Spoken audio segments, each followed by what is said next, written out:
From 1922 to 1991, the Soviet Union ruled a vast swaths of the Eastern world and was unmatched when it came to designing massive and conventional constructs.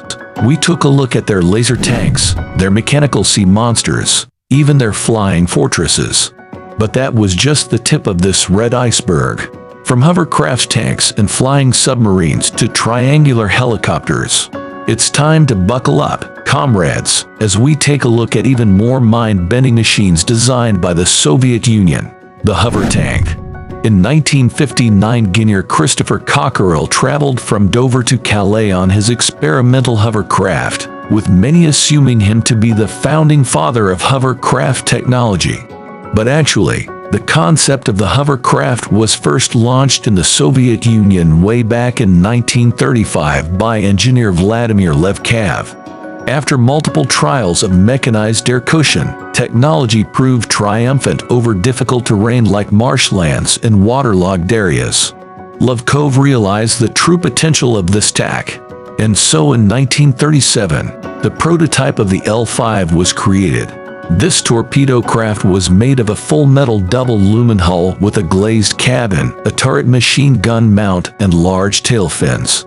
Following its success in trials, Lovecraft decided to take his tech one step further beyond the idea of an assault vehicle. He went on to propose the idea of a fully functioning hovercraft tank. A quarter-scale version of this was mocked up, and even though it was tiny, it looked terrifying. Its proposed specifications indicated it would eventually be 3 feet long, could hover up to 10 inches, and hosted a turret that housed a machine gun. 2 M25 engines would provide it with 1450 horsepower and weighing in at a little over 9 tons. This would allow it to reach speeds of up to 74 miles per hour. Considering most modern tanks can only move at a top speed of 45 to 50 miles per hour. This was a monumental breakthrough. While being fast would have made it a speedy, all-terrain asset, there was one huge con. In order to hover, the weight it carried needed to be reduced, meaning its armor was just over ½ inch thick, making it an easy target. Anti-tank artillery. So sadly, it was never developed into a proper prototype.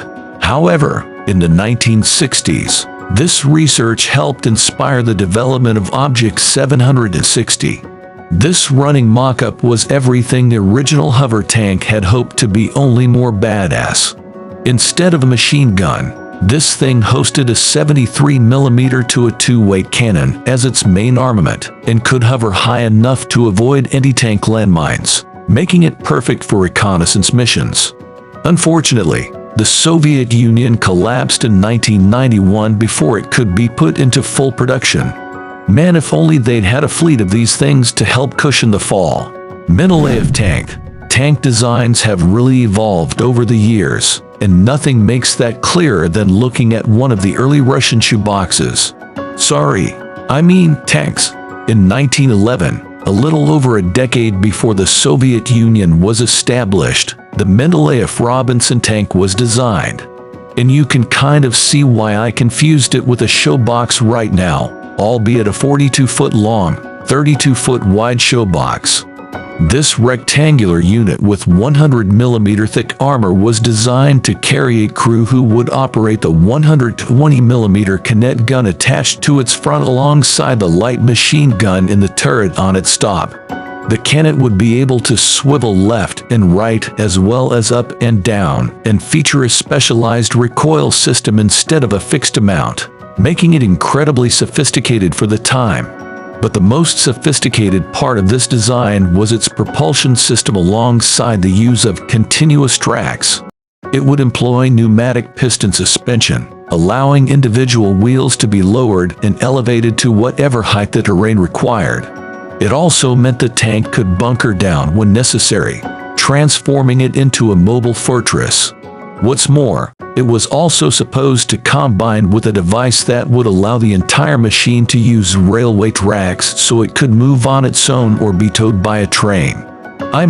For a big metal box with a gun attached to the front. This all sounds incredible, except when you look at the weight of it. It was a staggering 173 tons. Considering most modern tanks weigh roughly 60 tons, this behemoth was almost 3 times as heavy, making it super slow and difficult to maneuver.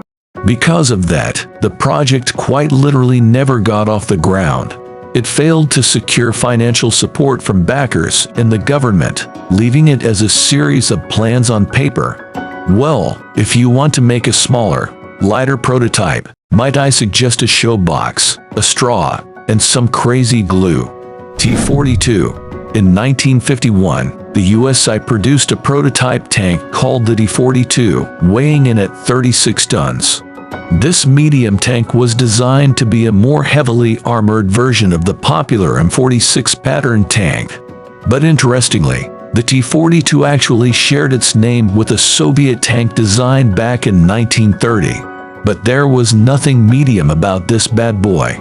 Feast your eyes on the schematics for what would have been a 112-ton monster of a machine. The T-42 super heavy tank weighing so much, it's estimated the running length of the tank would have been about 60 feet, while the beam across would have been about 12 feet. Aside from being more than twice the size and weight of standard tanks of the time, the standout feature of this bizarre behemoth was the sheer number of turrets attached to the front. Various armament schemes show some designs boasted 3 turrets, others had up to 5.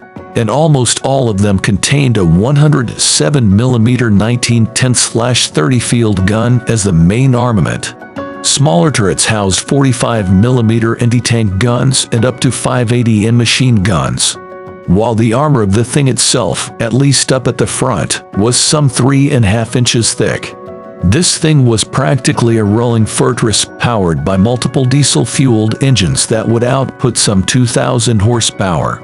Considering the majority of modern tanks output 1,200 to 1,500 horsepower. In conclusion, the